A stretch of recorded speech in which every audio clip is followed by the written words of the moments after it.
नमस्कार, एक बार फिर आप सभी का स्वागत है कार्यक्रम समागम में। आज के हमारे कार्यक्रम के मेहमान हैं होटल प्रबंध संस्थान के डायरेक्टर श्री आनंद कुमार सिंह और आज हम उनसे जानेंगे कि उनका संस्थान नौजवानों को होटल इंडस्ट्री में अपना करियर तराशने में किस तरह से मदद करता है और इस सफ़र में उन्हें किन किन चुनौतियों का सामना करना पड़ता है। तो चलिए शुरुआत करते हैं आज का कार्यक्रम। नमस्कार आनंद जी, आपका हमारे कार्यक्रम समागम में बहुत बहुत स्वागत है। नमस्कार सुषमा जी, मैं आपका आभार व्यक्त करना चाहता हूं मुझे समागम में बुलाने के लिए। जी सर। तो जैसे आपने पूछा कि हमने अपने बच्चों को हम कैसे तराशते हैं जी। जब हमारे पास बच्चे आते हैं वो बिल्कुल रॉ मटेरियल होता है जी। तो उनको जब प्रथम वर्ष से हम उनको जो सिखाना शुरू करते हैं तो हमारा जो काम है उनके कम्युनिकेशन, ओवरऑल पर्सनालिटी डेवलपमेंट और एक अच्छा ह्यूमन बीइंग कैसे बना जा सकता है एक अच्छा प्रोफेशनल होने के साथ साथ, तो उसको हमें उनको वेरियस स्टेज से गुजरना होता है। वो जैसे स्टेज होती हैं कि उनको जैसे प्रथम वर्ष के बच्चे होते हैं तो उनको जो बेसिक ओरिएंटेशन होता है उसमें उनको हम बताते हैं कि आपको होटल इंडस्ट्री के लिए अपने आप को या टूरिज्म इंडस्ट्री के लिए आपको अपने आप को कैसे प्रिपेयर करना है, आपको अपनी पर्सनैलिटी को कैसे डेवलप करना है। हम लोग कम्युनिकेशन पे बहुत काम करते हैं, उनके एटीट्यूड पे बहुत काम करते हैं, एप्टीट्यूड पे बहुत काम करते हैं, क्योंकि attitude and aptitude is ultimate. तो एक अच्छा नागरिक बनने के लिए इस सब की आवश्यकता होती है, तो इस तरह से हम उनको तैयार करते हैं। जो अभी संस्थान शुरू हुआ है कोविड महामारी के बाद में, तो हर जगह पे संस्थान बंद होने के बाद ऑनलाइन क्लासेस चली है। तो जब हम होटल प्रबंध संस्थान की बात करें तो यहाँ हर चीज़ प्रैक्टिकल सिखाते हैं आप स्टूडेंट्स को। तो खाना तो प्रैक्टिकली आपने ऑनलाइन उनको सिखाया होगा, लेकिन खाने का जो स्वाद है उसको भी जज करते हैं, तो उसको किस तरीके से जज किया और बच्चों को सिखाया? बहुत अच्छा सवाल है सुषमा जी ये आपका। जैसे ही कोविड हुआ तो हमने अपनी फैकल्टी को ई लर्निंग के लिए ट्रेंड किया, टेक्नोलॉजी को हमने अपग्रेड किया और बच्चों के लिए हमने जो खास तौर से हमने किया कि वर्चुअल एनवायरनमेंट तैयार किया, उसमें हमने बहुत सारी वीडियोस बनाई और उन वीडियोस के माध्यम से हमने बच्चों को जो है सिखाया और बच्चों से कहा कि भी आप अपने घर में बनाइए और अपने परिवार को टेस्ट कराइए। तो जो आपका टेस्ट परिवार को जो अच्छा लगेगा तो उससे क्या है कि आपको एक बेसिक रिक्वायरमेंट आपको पता लग सकती है कि आप अपने खाने का स्वादिष्ट कैसे बना सकते हैं और जो आपने टेस्ट की बात करी उसका टेस्ट का जो है एक आनंद लिया जा सकता है और घर वालों को भी एक सुविधा और उनको ये लगेगा कि बच्चा कुछ सीख रहा है। तो ये एक प्रयास हमारी तरफ से रहा और जो ऑनलाइन क्लासेस हमारी थी, जो थ्योरेटिकल क्लासेस थी वो थ्योरेटिकल चलती रही, बट हमने वर्चुअल वीडियोस काफ़ी बनाई। उन वर्चुअल वीडियोस को हम बच्चों के साथ शेयर करते थे और बच्चों से बोलते थे कि आप जो हम शेयर कर रहे हैं इस रेसिपी को आप अपने घर में बनाइए, अपने परिवार को खिलाइए और पता करिए कि इसमें क्या कमी है। और बच्चों ने उसमें काफ़ी कुछ सीखा। बट एक जो फैकल्टी का इंटरेक्शन है, फैकल्टी का और घर में बनाने में थोड़ा सा फ़र्क रहता है। अगर मैं कहूँ कि 80 और 20% का फ़र्क रह जाता है तो वो फ़र्क, वो गैप जो है अभी रहा है। बट उसके लिए हमने क्या किया कि हमने जब बच्चों को 25-25 जो कि कोविड चल रहा था तो हमने बच्चों के माता पिता से इजाज़त लेके कि जो बच्चे प्रैक्टिकल करने आना चाहते हैं संस्थान में, तो हमने उनको संस्थान में 25-25 के ग्रुप में बुलाया और उनके प्रैक्टिकल को एक्सपोजर उनको देने का हमने प्रयास किया। तो जिससे बच्चों में जो कॉन्फिडेंस था, जो कि इंस्टीट्यूशनल एनवायरनमेंट में जो कॉन्फिडेंस डेवलप होता है या पीयर लर्निंग डेवलप होती है, उसको हमने यहाँ उनको सिखाने का प्रयास किया। और अगर आप ये बात करें कि हम बिल्कुल बंद नहीं थे, तो हम बहुत माइक्रो लेवल पे जो इंस्टीट्यूट को चला रहे थे और कोविड गाइडलाइन का हम पूरी तरह से पालन करते हुए हमने बच्चों को वो प्रैक्टिकल कराए। जी, उसी तरीके से अगर हम बात करें प्लेसमेंट की, कि कुछ बच्चे ऐसे थे जो लास्ट ईयर में थे और कुछ बच्चे ऐसे थे जो फर्स्ट ईयर में थे, तो जो लास्ट ईयर वाले बच्चे थे जो अभी पास आउट हैं उनके प्लेसमेंट में कितना फ़र्क पड़ा? अगर हम कोविड को देखें, ये करीब 18 महीने का एक साइकिल हमको देखने को मिलता है। तो जो पिछले वर्ष के बच्चे थे उनके प्लेसमेंट में हमारा कोई ज़्यादा फर्क नहीं पड़ा, क्योंकि हम होटल प्रबंध संस्थान भोपाल में 100% प्लेसमेंट पे काम करते हैं और हम एंटरप्रेन्योरशिप को भी बच्चों के अंदर एनकरेज करने का प्रयास करते हैं। तो जो हमारे प्लेसमेंट वाले बच्चे थे, तो प्रथम वर्ष वाले जो पास आउट होने वाले बच्चे थे उस पर कोई बहुत ज़्यादा फर्क नहीं पड़ा, सिर्फ कुछ डेफरमेंट हुई थी कि जिन बच्चों को जुलाई में काम करने जाना चाहिए था तो उनकी डेफरमेंट को जो है अक्टूबर, नवंबर, दिसंबर तक डेफर किया गया था। तो वो बच्चे अपने दिसंबर, जनवरी में उन संस्थानों में उन्होंने ज्वाइन किया। बट पिछले वर्ष की अगर हम बात करें तो जो पिछले वर्ष बच्चे पास हुए उनके लिए हमको भी चैलेंज रहा, क्योंकि इंडस्ट्री ओपन नहीं थी जी। तो अगर हम ओवरऑल प्लेसमेंट की बात करें तो जो हमारा प्लेसमेंट हम 100% करते थे वो सिर्फ हम करीब करीब 50% ही प्लेसमेंट कर पाए। वो भी होटल इंडस्ट्री में हमारा प्लेसमेंट नहीं था।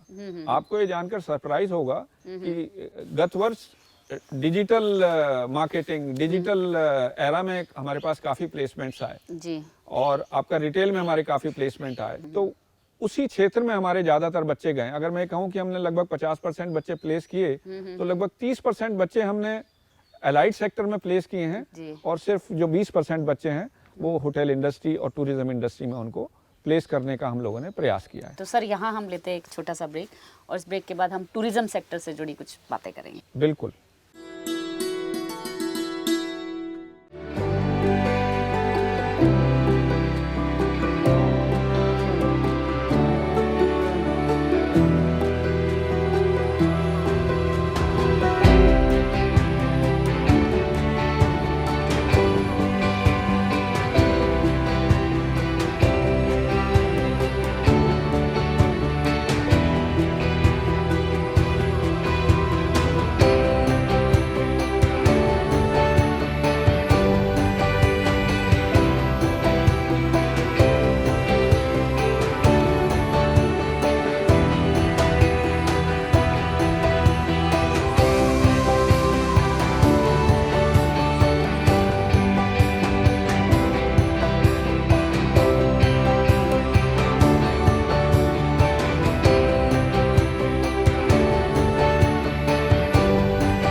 सर ब्रेक के बाद आपका फिर स्वागत है। भोपाल इंस्टीट्यूट की बात करें तो कितने बच्चों का शेयर माना जाए एम्प्लॉयमेंट में इन संस्थानों में? भोपाल में जो काफ़ी जो बड़े होटल भी खुल रहे हैं और छोटे होटल भी खुल रहे हैं। तो जो मेजर चेन्स का अगर मैं नाम लूं तो उसमें ताज हमारे यहाँ खुला है, रेडिसन हमारे यहाँ खुला है और एक दो और जो चेन्स हैं वो आने वाली हैं। तो क्योंकि भोपाल में पोटेंशियल को देखते हुए ये होटल्स यहाँ पे खुल रहे हैं, क्योंकि भोपाल भी डेवलप हो रहा है। अभी भोपाल की मेरे ख्याल से पॉपुलेशन 25 लाख से निकलने जा रही है। एंड जो इन्फ्लक्स जो है इंडस्ट्रियल इन्फ्लक्स, चाहे वो मंडीदीप हो चाहे दूसरे आसपास के जो इंडस्ट्रियल एरिया हो, उनमें थोड़ा डेवलपमेंट हो रहा है, जिसके कारण से इन होटल का आना भोपाल में हो रहा है। और हम अगर अपने स्टूडेंट की प्लेसमेंट की बात करें तो जो हमारे स्टूडेंट्स का कंट्रीब्यूशन है भोपाल के सारे होटल या नए होटल में भी अगर हम बात करें तो हमारे स्टूडेंट्स का कंट्रीब्यूशन करीब 25% हमारे स्टूडेंट का कंट्रीब्यूशन है। और स्पेशली अगर आप बात करें जैसे ताज और जो नए होटल अभी आए हैं तो इनमें जो मैनेजरियल जो हमारे पुराने बच्चे हैं वो भी काम कर रहे हैं और जो नए बच्चे हैं उनको भी अपॉर्चुनिटी मिल रही है। जी। तो एक अच्छा माहौल यहाँ होटल और टूरिज्म इंडस्ट्री के लिए डेवलप हो रहा है। हमारा पर्यटन डिपार्टमेंट भी जो मध्य प्रदेश पर्यटन टूरिज्म और मध्य प्रदेश पर्यटन बोर्ड है, ये भी बहुत अच्छा, अभी इन्होंने ये इनिशिएटिव लेने शुरू किए हैं और अच्छा काम कर रहा है। अच्छा सर, जैसे आपने भी पर्यटन विभाग की बात करी तो इस कोविड के समय के बाद ऐसी कौन सी नई स्कीम्स पर्यटन विभाग ने शुरू किए कि जिसमें होटल प्रबंध संस्थान का भी मतलब उससे जुड़े हुए और लोगों को उससे इसको हमें मिल दो रहा है? पहलुओं से देखना होगा। एक भारत सरकार पर्यटन विभाग के जो इनिशिएटिव्स हैं और दूसरे हमारे राज्य सरकार के पर्यटन विभाग के जो इनिशिएटिव हैं। जो पहले हम भारत सरकार के पर्यटन विभाग के जो इनिशिएटिव हैं, क्योंकि एक तो ई वीज़ा की जो फैसिलिटी भारत सरकार ने दी है, ये एक बिल्कुल अमूलचूल परिवर्तन है कि पहले बहुत सारे जो हैं रिस्ट्रिक्शन होते थे वीज़ा के लिए, तो अब लगभग 140 कंट्रीज़ के लिए वीज़ा जो है ई वीज़ा अवेलेबल है। आप अपनी कंट्री से आपको वीज़ा मिल सकता है और वीज़ा ऑन अराइवल भी आपको मिल सकता है, तो वो हैसल नहीं है आपको अब, जिस ये डिपार्टमेंट में दिया है। और दूसरा जो सपोर्ट है, सपोर्ट टूरिज्म मंत्रालय ने फाइनेंशियली तो कुछ नहीं दिया, बट जो पॉलिसी में उन्होंने कुछ सपोर्ट उनको देने का प्रयास किया है। क्योंकि अभी प्रयास हुआ है तो उसके रिजल्ट आने शुरू हैं, बट इंडस्ट्री के जो जैसे नए होटल का आना या नए रेस्टोरेंट्स का खुलना, ये कोविड के अंदर उनको एक नए प्रोजेक्ट को बनाने का एक अच्छा मौका मिला और उन्होंने वो प्रोजेक्ट ड्यूरिंग द कोविड तैयार हुए हैं। जैसे चाहे ताज हो चाहे रेडिसन भी हो, तो ये ड्यूरिंग द कोविड तैयार हुए हैं। अब हम राज्य सरकार में आते हैं, तो राज्य सरकार जो पर्यटन विभाग है, मध्य प्रदेश पर्यटन निगम एंड बोर्ड, दोनों बहुत अच्छा काम कर रहे हैं जी। आपको ये जानकर हर्ष होगा कि हमारे अभी रूरल टूरिज्म में कि इन्होंने 100 विलेज को डेवलप कर रहे हैं, क्योंकि 2020 ईयर जो था वो रूरल टूरिज्म का ईयर था जी। और 2021 जो है ये इंक्लूसिव ग्रोथ का ईयर है कि टूरिज्म फॉर इंक्लूसिव ग्रोथ, और 2020 था रूरल टूरिज्म। जी। तो मध्य प्रदेश टूरिज्म को पूरे विश्व में प्रथम पुरस्कार प्राप्त हुआ है जी। तो इन्होंने कुछ करीब 100 विलेजेस को तैयार किया है, उसमें से जो टूरिज्म इन्फ्लक्स हो रहा है और उसकी जो क्वालिटी है वो बहुत अच्छी है, जिसके कारण से इनको ये प्रथम पुरस्कार मिला है। ये आई थिंक हम सबके लिए एक बहुत हर्ष की बात जी, है। जी, जी। इस रूरल टूरिज्म में जो लोग जिनको रोजगार मिलेगा, क्या उसमें हमारे प्रबंध संस्थान के जो स्टूडेंट्स है क्या वो उसमें जा सकते हैं, या वहीं आप लोग की भी कोई स्कीम है कि वहाँ के लोगों को रूरल टूरिज्म के तहत वहाँ के लोगों को ट्रेन किया जाए? जब हम टूरिज्म की इंक्लूसिव ग्रोथ की बात करते हैं तो हमारे बच्चों के लिए भी अपॉर्चुनिटी है, और चूंकि जब हम रूरल टूरिज्म की बात करते हैं तो रूरल टूरिज्म चूंकि जो लोग स्टेक होल्डर्स हैं, चाहे वो लोकल लोग भी हैं और उनको जो सपोर्ट के लिए हैं वो हमारे बच्चे होते हैं, तो वो क्या है कि ओवरऑल डेवलपमेंट की हम बात कर रहे हैं, उन सबको रोजगार मिल रहा है और एक इकोनॉमिक बैलेंस क्रिएट हो रहा है। लेकिन सर अब मैं जानना चाहूँगी कि अब कोविड के बाद किस तरह के टूरिज्म में बदलाव आया है या नया दौर कोई शुरू हुआ है? टूरिज्म की जब हम बात करते हैं तो टूरिज्म जो भारत का जो टूरिस्ट अराइवल में कंट्रीब्यूशन है, हम 8वीं रैंक पे आते हैं, और United Nation World Tourism Organization की बात करें तो हमारी 2020 में 34वीं रैंक थी जी। कि विश्व के 140 उसके मेंबर हैं, उसमें हमारी 34वीं रैंक थी जी। और हम एम्प्लॉयमेंट की बात करें तो हमारा जो contribution in employment overall in country में है वो 8% जो है डायरेक्ट एम्प्लॉयमेंट है और करीब 5% इनडायरेक्ट एम्प्लॉयमेंट है। जी। जब हम इनडायरेक्ट एम्प्लॉयमेंट की बात करते हैं वो ट्रेवल सेक्टर है, ट्रांसपोर्ट सेक्टर है, टिकटिंग है, हमारे टूरिस्ट गाइड्स हैं, हमारे जो दूसरे और अदर अलाइड हैं, चाहे फूड एंड बेवरेज सर्विस है या दूसरी अलाइड सर्विसेज हैं, वो सबको एम्प्लॉयमेंट इनडायरेक्ट रूप से मिलता है। जी। तो ओवरऑल एम्प्लॉयमेंट की हम बात करें तो टूरिज्म का जो भारत में कंट्रीब्यूशन है वो करीब करीब 13% है, जी। और हमारा जो कंट्रीब्यूशन जीडीपी में इकोनॉमी में है वो करीब करीब 8% कभी है। 8। क्योंकि अभी हमारा जो कंट्रीब्यूशन टूरिज्म में ओवरऑल वर्ल्ड के सिनेरियो में देखें तो अबाउट 1.2% के करीब है। भारत जो है मोस्ट प्रिफर्ड टूरिस्ट डेस्टिनेशन में से है, हम लोग जी। माने जाते हैं कि अगर हम इस साल की स्टैटिक्स को उठाएं, जो पिछले वर्ष की स्टैटिक्स हैं, उसमें हम 5th most preferred tourist destination में हम आते हैं। अच्छा। तो ये एक हमारे लिए अच्छी खबर है, बट क्या है कि अभी कुछ सेफ्टी एंड सिक्योरिटी एनवायरनमेंट में हमको फर्क पड़ा है।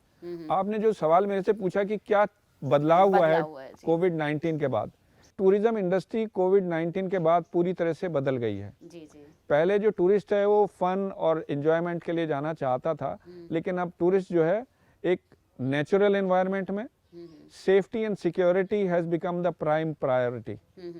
जहाँ टूरिस्ट वहाँ जाना चाहता है जहाँ उसको सेफ्टी सिक्योरिटी पूरी तरफ से मिले।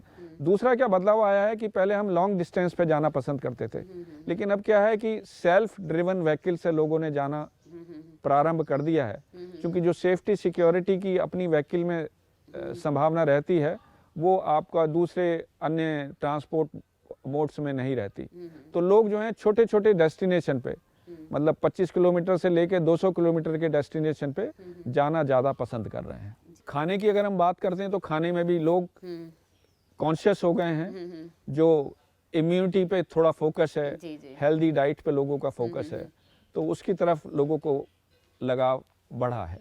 अब मैं जानना चाहूँगी कि जो हमारे होटल इंडस्ट्री में बच्चों को सिखाते हैं आप कि किस तरीके से खाने को सर्व किया जाता है, किस तरीके से परोसा जाता है, तो जब कोई पार्टी होती है उसमें बुफे लगता है, तो उस बुफे में किस ऑर्डर में खाने को लगाना चाहिए? 11 कोर्सेज ऑफ मेन्यू होते हैं। जनरली जो बुफे का सीक्वेंस है वो यही होता है कि पहले आप देखेंगे, पहले आपको सूप सर्व होता है, चाहे तो आप सेल्फ सर्विस में भी बुफे में उठा सकते हैं या आपको सर्व भी किया जा सकता है। दूसरा है फिर आपके जो वेरियस टाइप्स की सैलिड्स होती हैं वो आपको सर्व की जाती हैं। उसके बाद आपका जो है मेन कोर्स शुरू हो जाता है, जिसमें पहले सबसे पहले आपको राइस नजर आता है। राइस के बाद फिर आपकी दाल नजर आती है, दाल के बाद फिर आपका पनीर और जो एंड सो ऑन आपकी जो दूसरी डिशेज हैं वो सब उसमें लगती चली जाती हैं, और सबसे अंत में जो भी आपका डेजर्ट लगता है। जबकि अगर इसको आप आयुर्वेदिक दृष्टि से देखें तो ये थोड़ा सा गड़बड़ है जी। जनरली क्या है, आयुर्वेदिक दृष्टि से आपको मीठा सबसे प्रथम खाना चाहिए, अच्छा है ना। लेकिन चूंकि हमारा जो है खाना जो है वेस्टर्न कॉन्सेप्ट से थोड़ा इन्फ्लुएंस है, तो उसको डेजर्ट जो है सबसे लास्ट में, जो सपर है वो सबसे बाद में ही खाया जाता है। जैसे सर पहले ट्रेंड चलता था ज्वार बाजरा ये सब चीज़ें खाते थे, और अब गेहूं की सारी चीज़ें खाते हैं, मैदे की चीज़ें खाते हैं, तो कितना फ़र्क महसूस करते हैं कि क्या फ़र्क पड़ता है हमारे मतलब स्वास्थ्य के ऊपर में? देखिए, स्वास्थ्य की दृष्टि से तो गेहूं बहुत ज़्यादा अच्छा नहीं है या मैदा बहुत ज़्यादा अच्छा नहीं है। ये पिछले 30-40 साल का डेवलपमेंट है कि जब हम गेहूं का ज़्यादा हमने प्रयोग करना शुरू किया है। हम इसको बहुत अच्छा मानते हैं, बट ये हम मानते हैं स्वास्थ्य की दृष्टि से ये उतना अच्छा नहीं है। जी जी। जो हम पहले अपना जो मिलेट्स या मोटा अनाज जो खाते थे वो बहुत अच्छा होता था, और आज भी बहुत अच्छा है। अगर आज आप देखेंगे तो निश एरिया में आपको जो है आजकल कोदो, कुटकी है ना, ज्वार बाजरा, आपका मक्का तो अभी भी खाया जाता है, लेकिन इसका जो है चलन बढ़ रहा है, और मिक्स ग्रेन के खाने का चलन बढ़ रहा है, जो हमारी स्वास्थ्य की दृष्टि से, हमारे पेट की दृष्टि से और हर दृष्टि से वो उत्तम है। जैसे आपने कहा कि अभी ये वाला ट्रेंड में मतलब मिस्सी रोटी की तरफ लोग बढ़ते नहीं, मिस्सी रोटी आपका जो है जो मोटा अनाज है, जैसे हम ज्वार बाजरा जिनको हम मिलेट भी बोलते हैं, तो ज्वार बाजरा भी आपको खाएंगे तो आपकी सेहत की दृष्टि से बहुत उत्तम है। आपको जो आजकल आप देखते हैं कि आपको जो पेट की समस्याएं हैं, गैस की समस्याएं हैं, हाइपरटेंशन है, ये सब हमारे खाने पीने की वजह से हो रहा है, और जिसमें इसका जो हमारे जो पेस्टिसाइड का रोल भी है, और हमारा बहुत ज़्यादा कंजम्पशन ऑफ गेहूं प्रोडक्ट या मैदा के प्रोडक्ट के कारण भी हमको ये साइड इफेक्ट हो रहे हैं। मैं एक और प्रश्न आपसे पूछना चाहूँगी कि टेस्ट डेवलपर के लिए खाने में अजीनोमोटो का इस्तेमाल कई रेस्टोरेंट में, कई होटल्स में करते हैं। ये जो अजीनोमोटो की जो आप बात कर रहे हैं, ये एक्चुअली इस समय बैन हो चुका है जी। ये असल में चाइना से आया, भारतवर्ष का तो ये सॉल्ट है ही नहीं। ये एक तरह का सॉल्ट है, सोडियम मोनोग्लूकोमाइड जी जी। तो ये स्वास्थ्य की दृष्टि से बहुत खराब है, ये कैंसर को बढ़ावा देता है, और भारतवर्ष में तो ये बैन है। बट चोरी छिपे जो चाइनीज फूड में अगर आप बात करें, मतलब अपने भारतीय खाने में इसका कोई भी इस्तेमाल नहीं होता है, ना ही आपका कॉन्टिनेंटल खाने में इसका इस्तेमाल होता है, सिर्फ चाइनीज खाने में इसका इस्तेमाल देखा जाता है। बट अभी ये हमारी FSSAI ने भी बैन किया हुआ है, हमारी भारत सरकार ने भी इसको बैन किया हुआ है, बट अभी चोरी छिपे लोग, कुछ लोग कहीं कहीं इस्तेमाल कर लेते हैं, बट कहीं अच्छी जगह जाएंगे तो आपको कहीं भी अजीनोमोटो का इस्तेमाल नहीं मिलेगा। और सर एक और चीज़ पूछना चाहूँगी मैं कि जैसे हम सब्जियों की बात करते हैं, चाहे होटल इंडस्ट्री में हो, चाहे घर पर भी, ज़्यादातर जैसे आलू, गोभी, मटर और ऐसे जो बैगन वैगन इसका इस्तेमाल करते हैं, लेकिन जो दूसरी सब्जियां है जैसे कि कुंदरू होता है, लौकी से रिलेटेड कई और प्रोडक्ट्स भी बनते हैं, तो और भी कोई सीजनल सब्जियां आती है, इनका इस्तेमाल होटल्स में नहीं होता है। नहीं, होटल में क्या है कि जो होटल में तो जो कस्टमर मांगता है, आप होटल में जो मांगेंगे, क्योंकि जब हम घर में, क्योंकि घर में जनरली हम क्या हैं कि ये जो है अपने लौकी, तोरी, कद्दू, पेठा, ये सब चीज़ें हम घर में जनरली खाते हैं। तो जब आप होटल जाते हैं तो होटल आप जो हैं बहुत फैंसी डिश खाने का कोशिश करते हैं। हालांकि फैंसी डिशेज जो हैं वो आपके स्वास्थ्य की दृष्टि से अच्छी नहीं हैं, बट अगर आप मांगेंगे तो होटल को कोई आपत्ति आपको लौकी, तोरी या बहुत सारे मेन्यू में अगर आप देखेंगे, जनरली जो जैनी मेन्यू में अगर आप जनरली देखेंगे तो आपको ये सब चीज़ें होटल में भी मिलती हैं। और आजकल तो आपका लौकी, तोरी, चूँकि आफ्टर द कोविड-19 हमने सिखा दिया है कि आपको ये आपकी इम्यूनिटी के लिए बेहतर है, आपके स्वास्थ्य के लिए बेहतर है ना? तो लोग खाना पसंद कर रहे हैं, बट अभी भी होटल में जाके पूछ नहीं रहे हैं। तो मैं समझता हूँ कि धीरे धीरे लोगों को जैसे जैसे समझ आएगी, अवेयरनेस बढ़ेगी, तो लोग इसकी तरफ आकर्षित होंगे। लेकिन मैं आपसे ये भी जानना चाहूँगी कि आप हमारे इस महुआ हाउस में आए हैं, तो यहाँ आपको क्या चीज़ अच्छी लगी और आप हमारे जो स्टाफ है उनको भी क्या कोई ट्रेनिंग देना चाहेंगे? बिल्कुल सुषमा जी, मैं आपके स्टाफ को ज़रूर ट्रेनिंग देना चाहूँगा और हमारे बहुत सारे ऐसे कोर्सेज हैं जो निःशुल्क चलते हैं, जो हम आपके स्टाफ को देना चाहेंगे। जहाँ तक कि महुआ हाउस की बात है, ये महुआ हाउस एक बहुत अच्छी जगह है, ये एक नेचुरल एनवायरनमेंट है। इतना अच्छा एनवायरनमेंट तो आपको आजकल शहरों में मिलता नहीं है। तो यहाँ आपके पास एक नेचुरल एनवायरनमेंट है, आपके पास एक अच्छा वॉकवे है और आपने इतनी सुंदर कॉटेज बनाई हुई हैं, तो यहाँ तो लोगों को आना चाहिए और इस एक नेचर का आनंद लेना चाहिए। ऐसी मौका शायद लोगों को दूसरी जगह ना मिले और ये भोपाल से बहुत ज़्यादा दूर भी नहीं है, तो आप एक नेचुरल एनवायरनमेंट का यहाँ आनंद ले सकते हैं। आपका खाना बहुत अच्छा है, स्वास्थ्य की दृष्टि से भी बहुत उत्तम है। तो मैं चाहूँगा कि लोगों को यहाँ महुआ हाउस आना चाहिए और इस नेचर का आनंद लेना चाहिए। तो आपका बहुत बहुत धन्यवाद सर। तो यहाँ हम अपने कार्यक्रम को विराम देते हैं और उम्मीद करते हैं कि आप पौष्टिक खाएंगे और स्वस्थ रहेंगे। तो आज के कार्यक्रम में बस इतना ही। अगले हफ्ते हम फिर हाजिर होंगे। तब तक मुझे और मेरी पूरी टीम को दीजिए इजाज़त। नमस्कार।